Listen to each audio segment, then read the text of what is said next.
on dit, bon, comme Daniel, c'est un grand serviteur de Dieu, nous, on ne peut pas manger parce que nous, on n'a pas mangé Daniel. Non, non. La Bible dit qu'ils n'avaient même pas encore touché le sol. Les lions les ont attrapés en l'air et les ont déchirés. C'est-à-dire que le temps qu'ils touchent le sol, ils étaient décapités. Pourquoi? Daniel était un intercesseur. Tu ne peux pas détruire un intercesseur sans exposer ta propre vie. Tu ne peux pas. Tu ne peux pas. Qu'est-ce que Néhémie dit? Néhémie chapitre 4. Écoute, ô notre Dieu, comme nous sommes méprisés. Fais retomber leurs insultes sur leur tête et livrez-les au pillage sur une terre où ils soient captifs. Wow. Pourquoi? Parce que c'est ce que Israël subissait. Maintenant, verset 5. Ne pardonne pas leurs iniquités et que leurs péchés ne soient pas effacés de devant toi, car ils ont offensé ceux qui bâtissent. Est-ce que vous comprenez? Ils ont offensé ceux qui... Écoutez la prière de Néhémie. Est-ce que Néhémie avait de la haine à leur égard? Non. Il demandait que la justice de Dieu soit faite. Il demandait que la justice de Dieu soit faite. Parce que Dieu l'avait choisi, Dieu l'avait envoyé pour bâtir, et il y en a qui ont juré qu'il ne bâtira pas et qui ont tout fait pour le détruire. C'est le combat de l'intercesseur. Il n'y a pas un intercesseur qui reste dans une zone grise où il est toujours en train de dire « Pardonne-leur car ils ne savent pas ce qu'ils font. Pardonne-leur car ils ne savent pas ce qu'ils font. » Non. Non. Tous ceux qui ont dit, lorsqu'ils ont crucifié le Seigneur, que son sang retombe sur nous et sur nos enfants, c'est retombé. Il avait dit, pardonne-leur quand ils ne savent pas ce qu'ils font. Mais ce qu'eux-mêmes avaient dit sur eux, c'est arrivé. C'est retombé. Point final. Pourquoi? Ce n'est pas à toi qu'on s'oppose, c'est à Dieu. Écoutez-le bien. Ce n'est pas à toi qu'on s'oppose, c'est à Dieu. Ok. Si je fais une prière, je dis, Seigneur, donne-moi tout l'argent du frère Charles. Donne-moi vie de son compte, tu me le donnes. Qui croit ici que ça va arriver? Qui croit que ça va arriver? Personne, ça ne peut pas arriver. Parce que c'est injuste. Mais la Bible dit qu'il est de la justice de Dieu de rendre l'affliction à ceux qui vous affligent.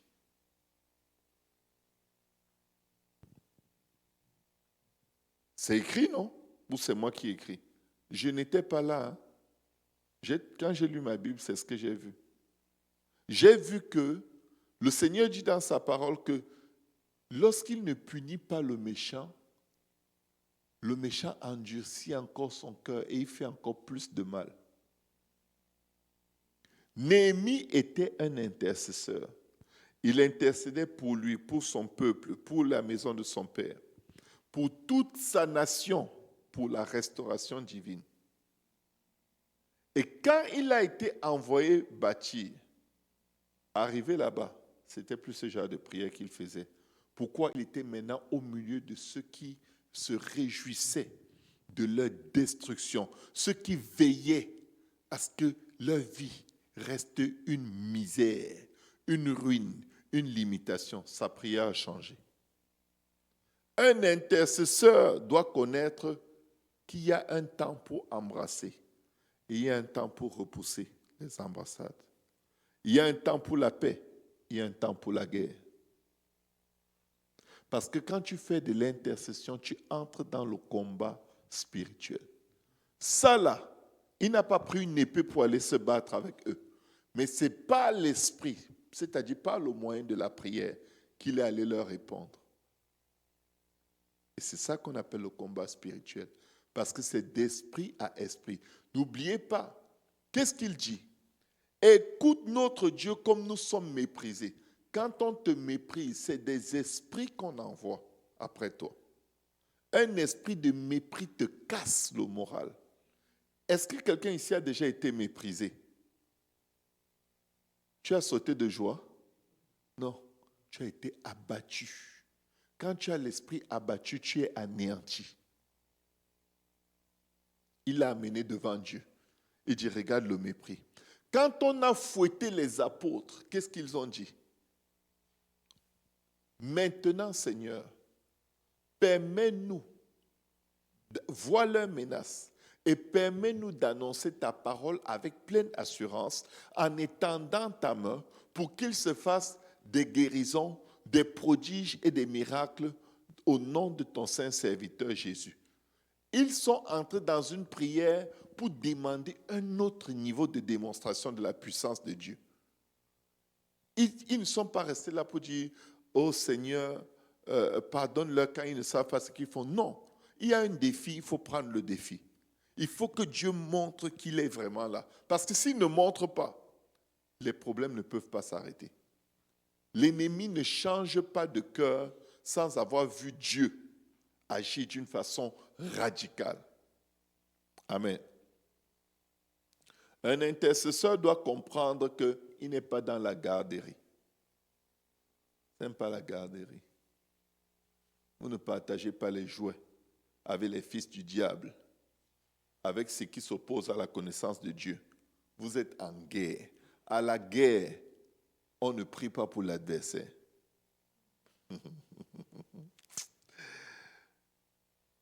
Si tu vois un soldat sur le champ de bataille qui est enrôlé pour défendre sa nation et il est là au lieu de tirer, tu vas dire, mais il fait quoi là en fait?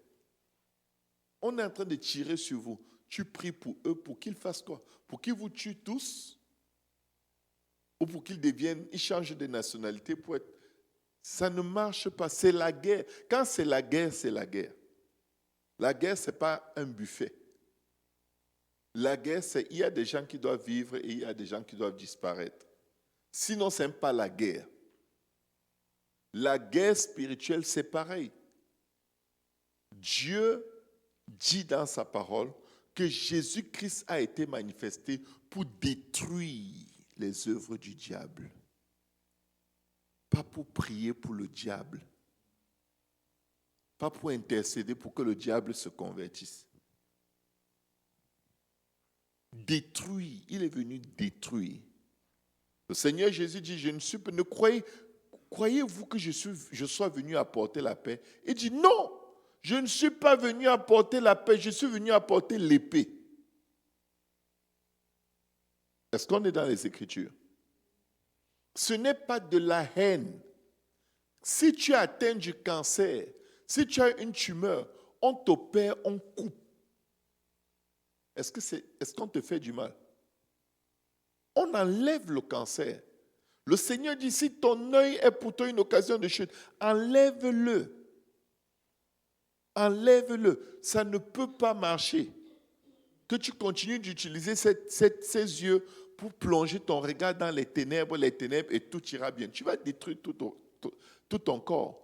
Le Seigneur impose ou exige une réponse radicale face au mal, face au péché, face à l'iniquité, face au diable.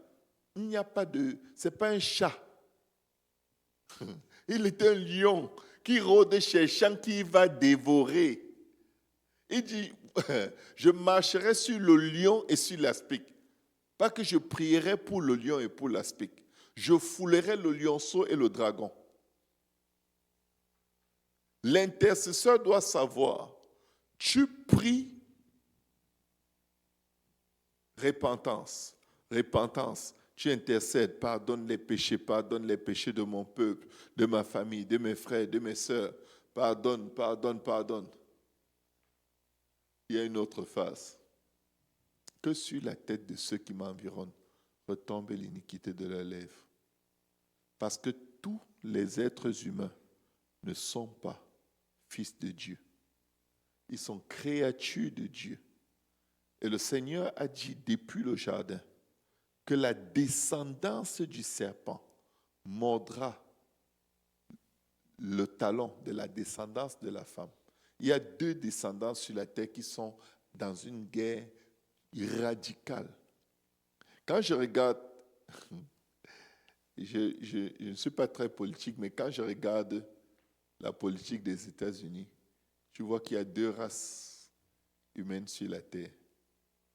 Il y en a qui sont radicalement tournés vers le mal.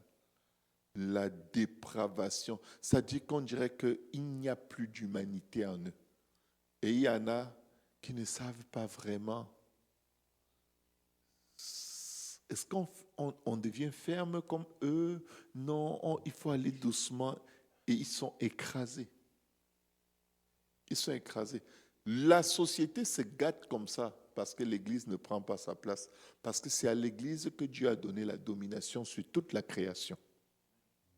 C'est l'Église qui est responsable de tout ce qui va mal et on regarde. Nous sommes responsables. Parce que Dieu dit, je cherche un homme qui va se tenir à la brèche afin que je ne détruise pas le pays. Ça veut dire quoi?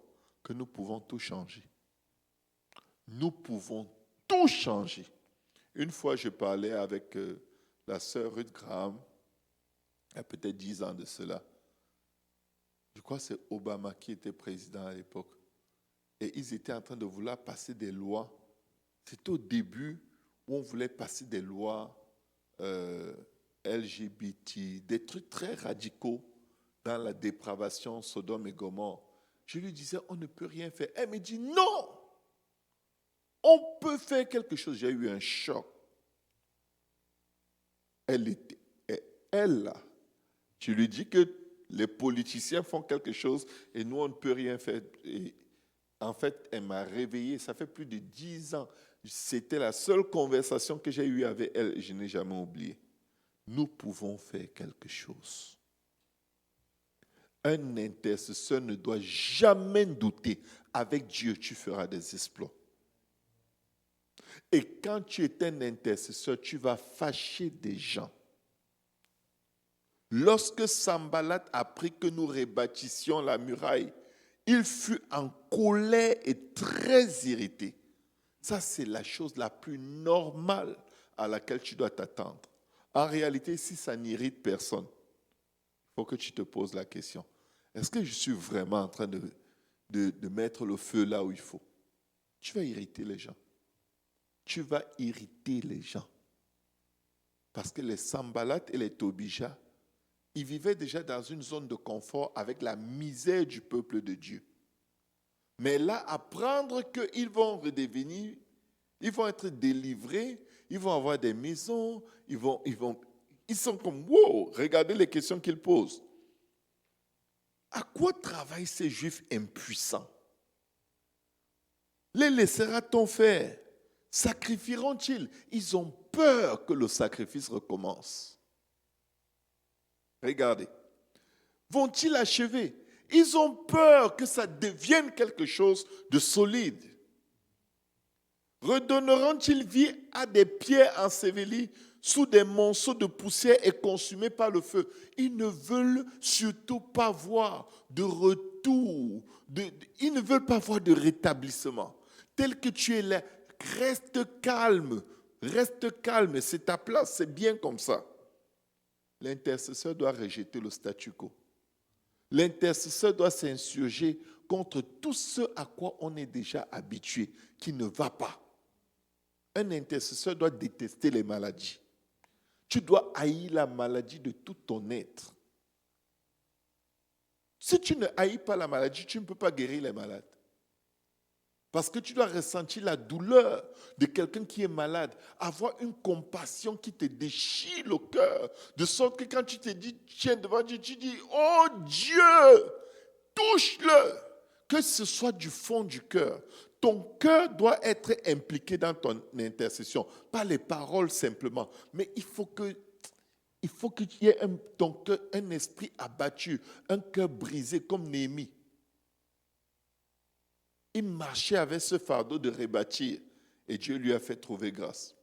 Écoute, ô notre Dieu, verset 4, comme nous sommes méprisés. Fais retomber leurs insultes sur leur tête et livre-les au pillage sur une terre où ils soient captifs. Ne pardonne pas leurs iniquités et que leurs péchés ne soient pas effacés de devant toi, car ils ont offensé ceux qui bâtissent. Toutes leurs offenses avaient un seul but, qu'ils arrêtent de bâtir. Si tu es en train de faire quelque chose pour Dieu et on continue de te critiquer, t'insulter, t'offenser, te calomnier, je te garantis, il faut que le Saint-Esprit te touche, sinon tu vas tomber. Parce que tu es humain et les paroles sont esprit. Le Seigneur Jésus dit, et je l'ai déjà dit, les paroles que je vous dis sont esprit et vie. Donc il y a d'autres paroles qui sont esprit et pas vie. Ça peut être tristesse, ça peut être mort, ça peut être découragement, ça peut être dépression. Quelqu'un t'a déjà dit un truc, tu tombes en dépression. Parce que ça vient te toucher tellement fort que tu as envie de maudire le jour où tu as rencontré cette personne dans ta vie. Pourquoi? Dès qu'on ouvre la bouche, il y a des esprits qui se déplacent, des esprits qui accompagnent. Il a envoyé sa parole et sa parole nous guérit, l'esprit de guérison. Amen. Je refais comme un récapitulatif avant de continuer. Ne laissez pas qu'on vous dise n'importe quoi et vous écoutez sans répondre en disant « Je remets entre les mains de Dieu ». Il faut faire taire Goliath, sinon c'est sa prophétie qui va s'accomplir. Si David n'avait pas parlé à Goliath, il n'allait pas le vaincre. Si David n'avait pas répondu, il ne pouvait pas le vaincre. Qu'est-ce que Goliath faisait? Il prophétisait. Il envoyait déjà l'esprit de mort sur David. Il voulait que David visualise ce qu'il va lui faire. Tu sais que quand on te parle, il y a un visuel qui se crée dans ton esprit. Pourquoi? C'est un esprit qui communique à ton esprit ce qui va se passer. David lui a aussi communiqué ce qui va lui arriver. Maintenant, lui, il venait au nom de ses dieux. David venait au nom de son Dieu. Bon, vous savez qu'il y a un seul Dieu qui est vrai. Et c'est le Dieu de David qui l'a abattu. Quand tu réponds au nom de ton Dieu. Ne viens pas avec ton orgueil, ta colère, tes émotions. Le nom de l'Éternel est une tour forte. Le juste s'y réfugie. Quand tu pries et tu dis au nom de Jésus, tu viens de te cacher derrière le nom de Jésus. Et c'est sa parole qui va agir. Parce que Dieu dit qu'il veille sur sa parole pour l'accomplir. Amen. Il dit, ne pardonne pas leurs iniquités et que leurs péchés ne soient pas effacés de devant toi, car ils ont offensé ceux qui bâtissent. Verset 6. Nous rebâtîmes la muraille qui fut partout achevée jusqu'à la moitié de sa hauteur et le peuple prit à cœur ce travail. Mais regardez, verset 7. Mais Sambalat, Tobija, les Arabes, les Ammonites et les Asdodiens furent très irrités en apprenant que la réparation des murs avançait et que les brèches commençaient à se fermer. Plus ton intercession a de l'efficacité, plus tu vas connaître la colère de ceux qui détestent ce que tu fais. Et je vais vous dire quelque chose. Ne sous-estimez jamais quelqu'un qui s'oppose à l'intercession. Ne le sous-estimez jamais parce que ce n'est plus lui. C'est un esprit qui habite en lui. De même que toi qui intercèdes, ce n'est pas toi, mais c'est Christ en toi qui intercède. Lui qui s'oppose, ce n'est plus lui. Je vous donne un exemple. Judas est devant le Seigneur. Dès qu'il a mis la main dans l'assiette avec le Seigneur, qu'est-ce qui se passe? Satan entra dans lui. Donc, devant lui là, ce n'était plus Judas. C'est pourquoi il lui a dit, ce que tu as à faire, fais-le vite. Il parlait à Satan, il ne parlait pas à Judas. Parce que personne n'a vu, mais lui, il a vu. Maintenant, là, c'est Satan. C'est Satan, ce n'est plus Judas. Sanballat et Tobija, les Arabes, les Ammonites, les Asdodiens furent très irrités en apprenant que la réparation des murs avançait et que les brèches commençaient à se fermer. Les gens commencent à guérir. Les gens commencent à avoir des délivrances. Les gens commencent à témoigner. Ah, tu t'attends à ce qu'on t'acclame, comme les apôtres. Il dit, je n'ai ni or ni argent, mais ce que j'ai, je te donne. Au nom de Jésus, lève-toi et marche. On les a bien fouettés après. On les a fouettés, on les a mis en prison. Waouh! Tu te dis, mais ils viennent de faire l'œuvre de Dieu. Non, non, non. On n'aime pas ça. On est habitué à voir le gars à la porte. C'est sa place. Il est né pour ça. On a une fierté là quand on lui dépose un peu d'argent. On va déposer encore à qui? Il n'y aura plus personne. Je vous dis là, la terre. Ils se liguèrent tous ensemble pour venir attaquer Jérusalem et lui causer du dommage. Mes frères, mes sœurs, quand vous êtes intercesseur, vous devez savoir que ça va venir des fausses accusations. Vous devez savoir que ceux qui n'aiment pas ça, ils vont travailler, ils vont collaborer. Si tu ignores cela, c'est que tu n'es pas sur la terre. Tu n'es pas sur la terre. Les grands intercesseurs, je crois que c'est Billy Coe, et j'ai suivi l'histoire de Billy Coe et de son épouse, qui avait intercédé. Elle était consumée à l'intérieur d'elle, par l'intercession. Vous pensez que c'est la prière ou c'est une attaque démoniaque? Moi, je crois que c'est une attaque démoniaque contre sa santé. C'est une attaque démoniaque. Le plus grand intercesseur n'est pas mort d'intercession. Il est mort de la crucifixion. Mais il y a des attaques sur les missionnaires comme vous ne pouvez pas imaginer. Le fils du missionnaire Rédic, son père me dit, le missionnaire Rédic me dit que son fils a été empoisonné dans un pays. Il a dû fuir pour changer littéralement le pays de sa mission. Il vient comme missionnaire intercéder pour le salut de la nation. On l'empoisonne. Ça dit qu'on veut qu'il meure. Je ne dis pas qu'on m'a dit, c'est son père lui-même qui m'a dit, mon fils n'est plus au Cameroun.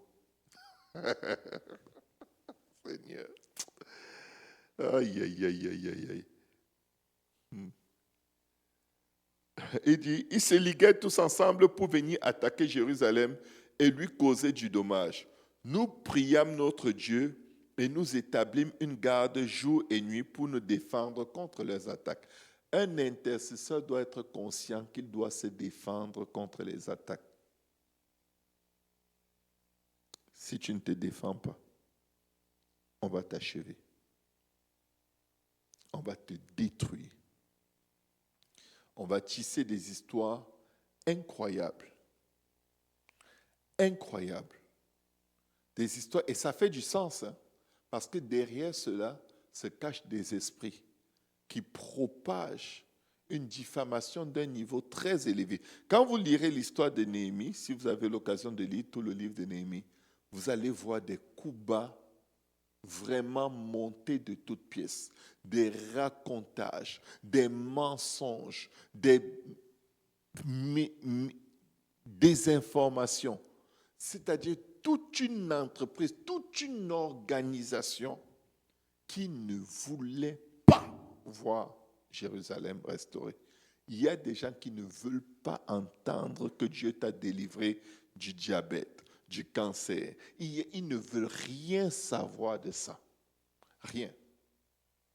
Ce qui est douloureux au milieu, c'est quand c'est des croyants. Si c'est les gens du monde, tu vas comprendre. Les Sanballat et les Tobija ne faisaient pas partie du peuple. Mais quand c'est les gens du peuple, un intercesseur doit savoir, ça peut arriver. Pas que ça peut, ça va arriver. Ça va arriver. Cependant, Judas disait, les forces manquent à ceux qui portent les fardeaux et les décombres sont considérables. Nous ne pourrons pas bâtir la muraille. Et nos ennemis disaient, ils ne sauront et ne verront rien jusqu'à ce que nous arrivions au milieu d'eux. Nous les tuerons et nous ferons ainsi cesser l'ouvrage. Écoutez bien, c'est une question de vie ou de mort. C'est une question de vie ou de mort, être un intercesseur. Ne néglige pas ton ennemi parce que l'esprit qui l'anime, tu n'as aucune idée où est-ce qu'il peut le porter. La Bible déclare, certains vous tueront croyant servir Dieu. C'est qui peut te tuer croyant servir Dieu? C'est le croyant. Paul persécutait les chrétiens croyant servir Dieu. Il ne faut pas fermer l'œil. Quand tu intercèdes, tu déranges. Tu déranges sérieusement. Et si tu ne sais pas que ces choses vont arriver, tu vas tomber en dépression. Quand tu vas réaliser qui est en train de vouloir t'éliminer, oh là là là là là là, tu vas demander à Dieu pourquoi tu m'as créé. C'est quoi qui n'a pas marché?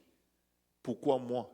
Pourquoi tu ne me laisses pas dormir? Pourquoi tu ne me laisses même pas aller juste vivre ma vie?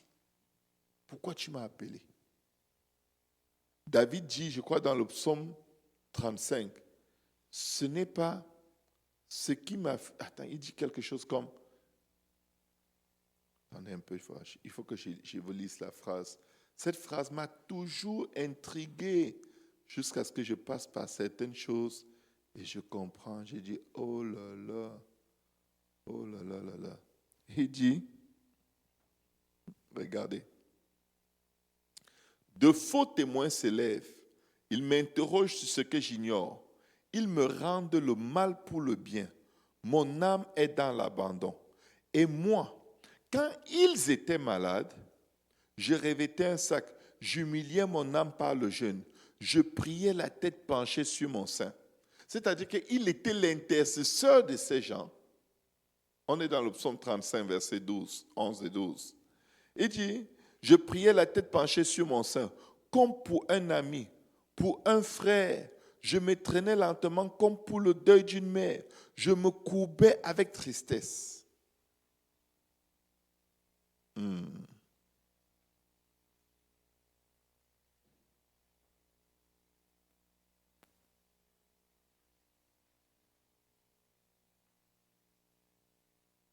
Puis quand je chancelle, ils se réjouissent et s'assemblent. Ils s'assemblent à mon insu pour m'outrager. Ils me déchirent sans relâche. Avec les impies, les parasites mon cœur. Ils grincent des dents contre moi. Un intercesseur doit savoir que même les gens pour qui tu intercèdes peuvent te détruire. Est-ce que je peux vous dire la vérité? Même les gens pour qui tu intercèdes peuvent te détruire. Le Seigneur Jésus entre dans Jérusalem. Hosanna, béni soit celui qui vient au nom du Seigneur. Ils jettent leurs vêtements. Tout le monde l'adore. Et les pharisiens disent, hey, écoute ce qu'ils disent, demande-leur de se taire. Il dit que non, même si je leur demande de se taire, même les pierres, Dieu suscitera des adorateurs de ces pierres. Même pas une semaine après, c'est les mêmes personnes qui le crucifiaient. C'est les mêmes personnes, au point où même Pilate était choqué. Il dit que moi, je ne vous comprends pas. Vous l'avez adoré ici, là. Maintenant, c'est vous qui le tuez. Oui, un intercesseur doit savoir. Quand les âmes sont faibles, n'importe qui peut devenir n'importe quoi contre toi. Écoutez, nous sommes en train de parler des combats de l'intercesseur. Comprenez-le. L'intercession, ce n'est pas un banquet où tu prépares des bonnes nourritures, les gens viennent manger. C'est un endroit où tu arraches les âmes de l'enfer.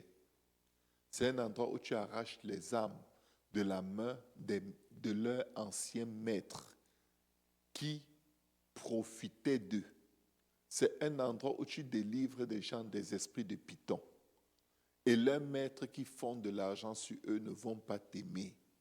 Paul a délivré cette femme qui était habitée par un esprit de python.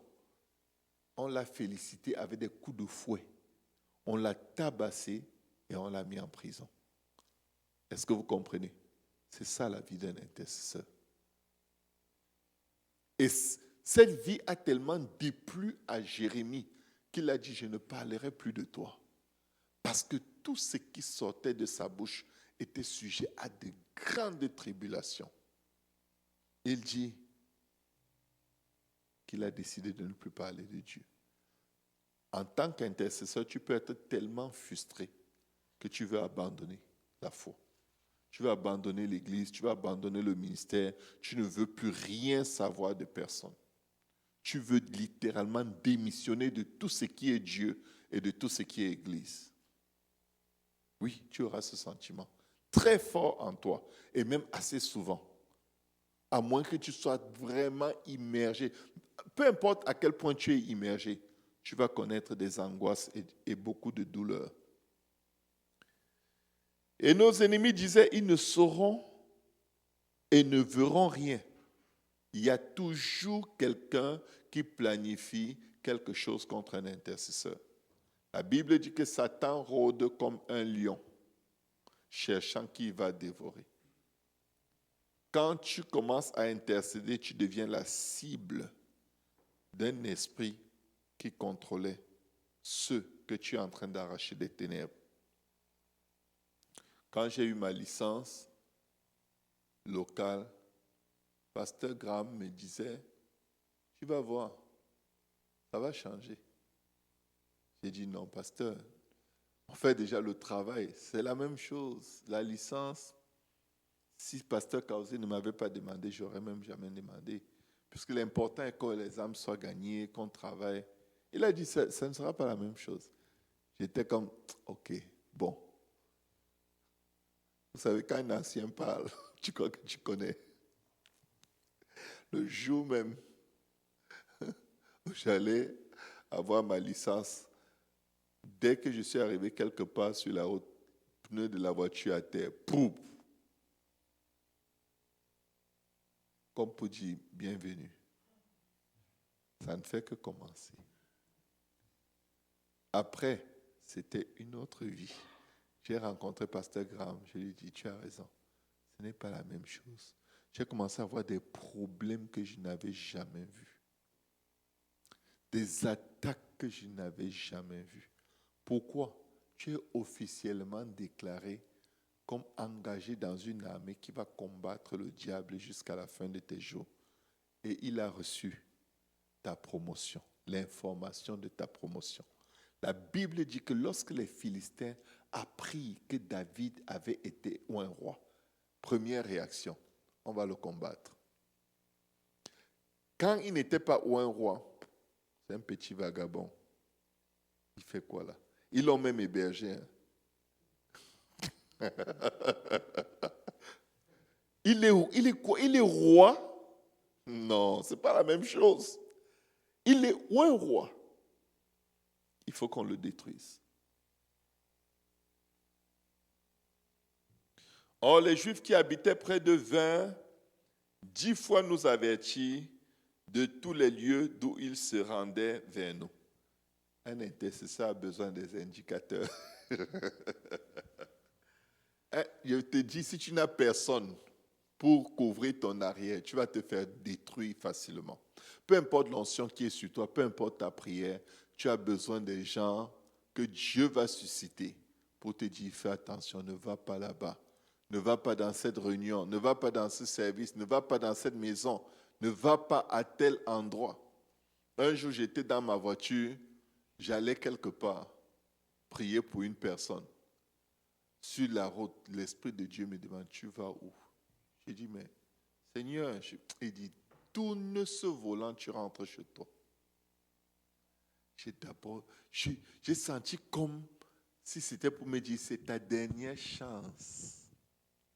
J'ai tourné ma voiture, je suis rentré chez moi. J'ai appelé la personne quand j'étais chez moi. Là, n'appelle pas, était en route. Hein. Tu vas te faire convaincre de continuer. Quand tu es sur une mauvaise voie, répands-toi jusqu'à sortir avant d'annoncer que je ne suis plus dedans. Ne commence pas à dire, je veux sortir. On va te ramener. Je suis rentré chez moi. C'est plus tard que j'ai compris. On m'attendait. On m'attendait vraiment bien. Ouais, je ne serais pas là aujourd'hui. Ne pensez pas que vous n'êtes pas attendu, que vous n'êtes pas observé, que des gens ne sont pas en train de noter des choses pour vous détruire. Un matin, j'étais en train de prier en ligne. Je vois 3 personnes dans une vision, pendant que je suis en train de diriger la prière, en train d'enregistrer des vidéos sur moi. J'étais comme, oh Seigneur, oh, c'est quoi ça? C'est tellement laid, c'est tellement moche. Mon cœur était abattu. Même pas une semaine après, quelqu'un me dit, il y a des gens qui ont un mandat spécial sur toi. J'ai dit que, oh là là là là, j'ai déjà vu. Ce qui m'a blessé, c'est que ce n'était pas les étrangers. Ça, c'est mon témoignage. C'est que ce n'était pas les étrangers. Et Dieu m'a donné un signe par lequel ils vont être identifiés. Il m'a donné un truc qu'ils vont vivre en commun, la même chose. Tu vois, tu es abattu, tu ne sais pas si tu vas dire, Seigneur, vas-y, fais-le, ou si tu vas dire, aie pitié, tu es juste dégoûté. Bref, c'est la vie des intercesseurs. C'est pourquoi je plaçais dans les enfoncements derrière la muraille et sur les terrains secs le peuple par famille, tous avec leurs épées. Si ta maison n'a pas d'épée, oh, l'épée de l'esprit, si tu ne l'utilises pas, si tu vis avec une cuillère spirituelle partout, tu vas galérer. Hein? Tu ne peux pas combattre certains combats avec la cuillère. Des fois, tu dois juste mettre la marmite dans la machine. Tu fermes tout. Tu dis, on va jeûner. On va déclarer la parole de l'Éternel. Les enforcements, le peuple avec leur épée, leurs lances et leurs arcs. Ça, c'était pour prier et intercéder en faveur de leurs ennemis. Vous savez, l'épée aide à éplucher les fruits pour donner aux ennemis. La lance, aller faire la chasse pour leur donner le gibier. Non, c'était pour les détruire s'ils les menacent. Dieu ne nous a pas donné les armes de Dieu pour être des gentils. Revêtez-vous de toutes les armes de Dieu afin de résister.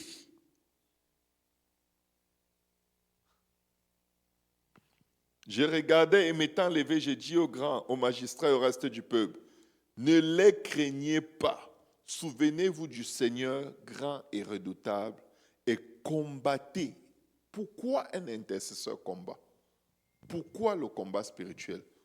Pour vos frères, pour vos filles, vos fils, pour vos filles, pour vos femmes et pour vos maisons. Tu n'es pas dans l'intercession. Écoute, d'abord ta maison, d'abord ta famille, tes enfants. Concentre-toi d'abord sur ta maison. La victoire de ta maison, tu peux la transporter sur des nations. Mais si ta maison est dévastée, je te garantis, si tu vois l'ennemi dominer sur ta maison, sur tes enfants, et tu laisses en disant l'Éternel a donné, l'Éternel a repris. Le prochain, c'est toi. Hein? Le prochain, c'est toi. Quand l'ennemi touche tes biens, tu ne dis rien. Tu dis que la volonté de Dieu soit faite. Il va toucher tes enfants. Tu ne vas plus dire que la volonté de Dieu soit faite. Tu vas commencer à réfléchir. Si tu laisses, le prochain, c'est toi. Regardez l'ordre des attaques du diable contre Job, t'es bien. Tu as des tickets bizarres. Tu stationnes, tu n'as pas vu le panneau où on interdit de stationner. Boum, tu as un ticket. Tu minimises. Après, l'enfant tombe malade. Si tu minimises, toi, tu tombes malade. Tu minimises, on te chasse du travail. Là, tu te lèves. Tu dis que, hé, mon argent, là, ça devient sérieux. Non, ça doit être sérieux dans les moindres détails. Ton enfant, tu ne peux pas accepter qu'il soit malade. Tu dois combattre cette maladie. Tu dois combattre. En fait, il faut que tout ce qui n'est pas de Dieu crée une aversion dans toi. Tu ne dois rien tolérer. Tu ne dois rien prendre à la légère. Dès que ce n'est pas de Dieu, c'est du diable. Il faut que ça parte. Un intercesseur n'a pas de zone où il estime que non, ça c'est rien. Je n'ai pas besoin de demander qu'on prie avec moi. Non, ne méprise pas la moindre petite attaque parce que ce sont les petits renards qui détruisent la vigne. L'ennemi va commencer par un petit mal de tête sur ton enfant. Tu es comme, oh ça va aller, donnez-lui un peu de chine. Non, tu ne pries pas. Il a compris. Et en plus, ça irrite Dieu quand tu négliges ta famille dans la prière. Ça irrite tellement Dieu. Le peuple d'Israël est appelé par Dieu à aller l'adorer. Pharaon les retient. Pharaon dit, laissez vos enfants ici, vous allez adorer le Seigneur. Moïse va prier, Dieu lui dit, non, non, non, non. Comment ça? Allez avec vos enfants. Il faut toujours amener tes enfants. Déclare leur nom dans la prière. Déclare. Tu ne vas pas changer ce que Dieu ne peut pas changer. Mais il faut que Dieu sache. Tu as déjà mis cette requête devant lui. Tu ne lâches pas. Tu ne lâches pas. Parce qu'ils ont le libre arbitre. Mais il faut que ta prière parle en leur faveur. Il faut que la repentance que tu fais les couvre, pardonne les péchés de mes enfants, pardonne, comme Néhémie a fait pour son peuple, comme Daniel a fait pour son peuple, comme Jérémie a fait pour le peuple. Tous les grands prophètes, tous les grands hommes de Dieu intercédaient, comme Moïse. Le Seigneur dit, tasse-toi, je vais les détruire. Il dit non. Pourquoi les nations diront-elles que tu n'as pas pu les amener à la terre promise? Tu les as amenés dans le désert pour les tuer. Il faut te tenir en intercession. Même s'ils sont méchants, ne lâche pas. Même s'ils sont rebelles, ne lâche pas. Peu importe là où le péché abonde, la grâce surabonde. Il faut simplement un intercesseur. Il faut un intercesseur parce qu'au temps convenable, Dieu va susciter des événements qui vont les amener à revenir à Dieu. Une prière n'est jamais perdue. Jamais. Combattez pour vos frères intercesseurs, pour vos fils, pour vos filles, pour vos femmes et pour vos maisons. Il y a une époque de ma vie, je ne réalisais pas que je dois prier pour ma femme. Je vais vous dire pourquoi. Ma femme priait plus que moi, pasteur. Elle priait, j'étais comme, moi j'ai la foi. Honnêtement, Dieu m'a donné le don de la foi. Sans effort, je crois et je ne doute pas. Mais ça rend paresseux comme tu ne peux pas imaginer. Oh là là, paresseux, pasteur, paresseux, lazy de lazy. Ah. Je priais pour les gens qui reçoivent le Saint-Esprit. Je priais pour les malades guéris. Tout ce que je demandais en prière, c'était vite fait. Et je me moquais des gens qui prient longtemps. Oui, j'étais comme, pourquoi vous parlez? Comment tu peux prier 1 heure? Dieu doit être fatigué de t'entendre. Vous voyez l'ignorance? Parfois, quand tu as quelque chose de facile, tous ceux qui l'ont avec difficulté, tu peux être arrogant. Mais c'est un don. C'est-à-dire que ce n'est pas toi. C'est une grâce qui est tombée sur toi. Maintenant, parce que ça marche, tu penses que les autres, c'est parce qu'ils n'ont pas la foi. Non. C'est un don que tu as eu. Ce n'est pas un travail. Il n'y a rien que tu as fait pour que ça t'arrive. Et j'ai appris avec le temps que le don de la foi n'est pas le signe d'une bonne relation avec Dieu. Pas du tout. Il y a des gens qui déplaçaient les montagnes qui sont en enfer, qui font toutes sortes de miracles qui vont en enfer. Non. Le don de la foi peut te rendre paresseux. En fait, il y a beaucoup de dons spirituels qui peuvent te tuer si tu ne comprends pas que ton intimité avec Dieu est plus importante que ton ministère, que tout ce que tu as à faire sur la face de la terre. C'est plus important que gagner les âmes. Ta relation avec Dieu est plus importante que gagner les hommes. Que sert-il à un homme de gagner le monde entier s'il perdait son âme? C'est-à-dire que toi, tu es un loser de loser. Tu es comme, comment ça? Mais j'ai gagné les âmes. Non, c'est Dieu qui les a gagnés. Nul ne vient à Christ si le Père qui est dans les cieux ne l'attire. Tu t'es juste présenté, il a utilisé ta bouche. Mais après, tu t'es comporté comme un vase vil. Nous devons tout faire pour être imprégnés du Seigneur, d'une grande intimité avec lui. L'intercesseur ne peut pas être un bon intercesseur s'il ne connaît pas le cœur de Dieu. Tu ne peux pas. Tu peux connaître beaucoup de versets bibliques, tu les cites, et ça marche. Et ça te trompe. Parce que Dieu va te dire, je ne t'ai jamais connu. Tu ne m'as pas permis de travailler ton homme intérieur. Il y a des problèmes en toi que tu ne m'as pas laissé toucher. Je connais ce que j'ai fait par toi. Ça ne vient pas de toi. Le résultat ne vient pas de toi. Amen. Lorsque nos ennemis apprirent que nous étions avertis, Dieu anéantit leurs projets. Vous devez prier pour que Dieu anéantisse les projets de ceux qui veulent vous faire taire. Et nous retournâmes tous à la muraille, chacun à son ouvrage. Depuis ce jour, la moitié de mes serviteurs travaillaient et l'autre moitié était armée de lances, de boucliers, d'arcs et de cuirasses. Les chefs étaient derrière toute la maison de Juda. Intercesseurs, vous devez être entourés de partenaires de prière.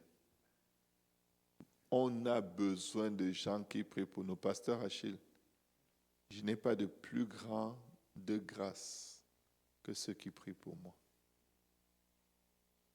Je ne demande rien à personne sauf la prière. Je ne demande rien. Je veux seulement qu'on prie pour moi. Je ne peux pas m'en sortir seul. Le nombre de coups est plus nombreux que les cheveux de ma tête.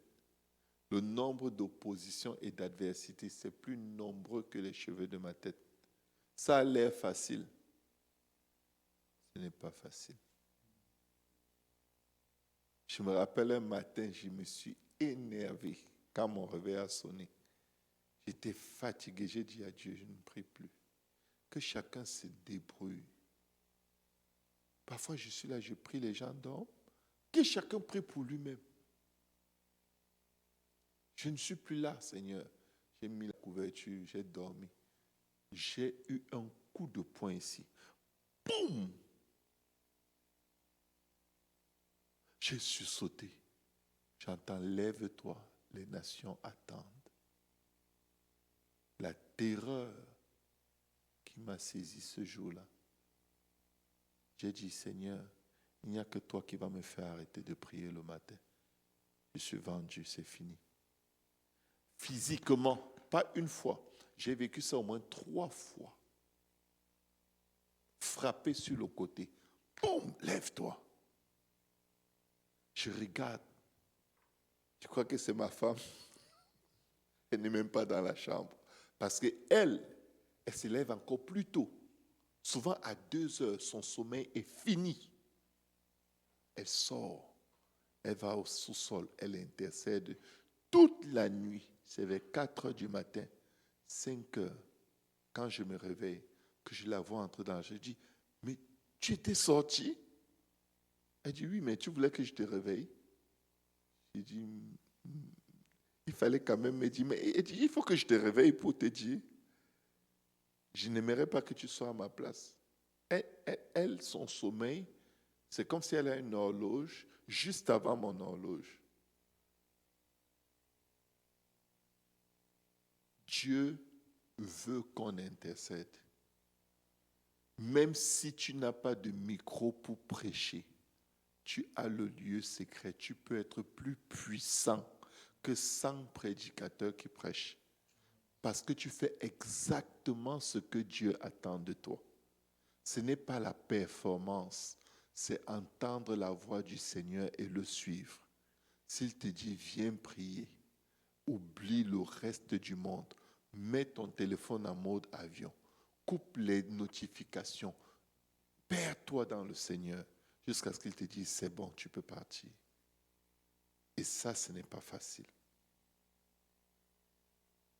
Ceux qui bâtissaient la muraille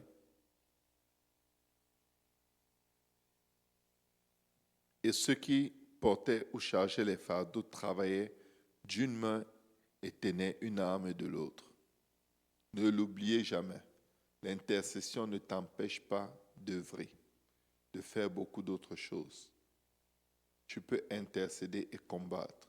Tu peux évangéliser et intercéder. Tu peux aller à ton travail séculier et être un grand intercesseur. Dieu nous a bénis de la capacité de prier en langue, sans faire de bruit, comme la mère de Samuel qui priait. Les lèvres remuent, mais aucun son ne sort. Tu es capable de prier en langue. Quand tu pries en langue, tu débalances complètement le monde spirituel. C'est très puissant. Il faut beaucoup prier en langue, beaucoup prier en langue. En tant qu'intercesseur, passez beaucoup de temps à prier en langue. Vous n'allez jamais rater la cible en priant en langue. Jamais, jamais. Mais en priant avec les émotions, l'intelligence, oh là là. En tout cas, j'ai déjà prié 2 heures, 3 heures. Le Seigneur me dit, tu n'as pas prié. C'est comme, quoi? Il dit, non, tu n'as pas prié. Essaye de voir tout ce qui passait dans ta tête pendant que tu priais. Tu as même prié pour des choses qui n'ont aucun rapport. Tu as prié par des flèches de pensée qui étaient tirées sur ta tête. Tout ce que tu viens de prier, ça ne venait pas de moi. J'étais comme, what? Il dit, prie en langue. Tu peux prier et tes prières ne sont pas inspirées de Dieu quand tu pries avec l'intelligence. Parce que l'ennemi sait s'il peut occuper ta pensée. Il a gagné. Mais quand tu pries en langue, ton intelligence est stérile. Ça peut se balader, mais l'esprit lui-même intercède par toi, par des soupirs inexprimables. Dieu fait un meilleur travail en nous que nous-mêmes nous ne sommes capables de faire. Alléluia. Pour finir, au son de la trompette, rassemblez-vous auprès de nous, vers le lieu d'où vous l'entendrez. Notre Dieu combattra pour nous. L'intercesseur ne doit jamais avoir des confrontations physiques avec qui que ce soit. Ne dis pas, Dieu m'a révélé, je suis venu te donner des avertissements. Si je te trouve encore dans mes rêves, je vais te frapper. J'ai ça dans la prière avec Dieu. Laisse l'humain. Parce que ton ennemi, c'est l'esprit qui est derrière l'humain. Ce n'est pas l'humain. Le combat spirituel est appelé spirituel parce que ce n'est pas à l'esprit qu'on le mène, pas par la chair et le sang. Nous ne luttons pas contre la chair et le sang, mais contre les autorités, les dominations, les esprits méchants dans les lieux célestes. C'est spirituellement que ça se combat. Et ce n'est pas toi qui combats, c'est l'Éternel qui combat pour toi. Amen. Est-ce qu'on peut acclamer le Seigneur?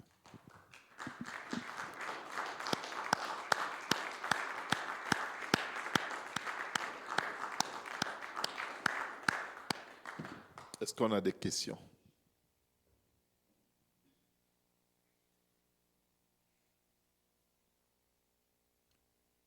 pas de questions, que le Seigneur vous bénisse. Beaucoup, beaucoup de courage. Pour demain, on finit à 9 heures. Donc, ça donne assez de temps pour se reposer et être très frais. De maintenant jusqu'à demain à 9 heures, on a 12 heures de temps. So, Amen. Effectivement. Soyez bénis. Just, Leanne asked me to mention this to you all.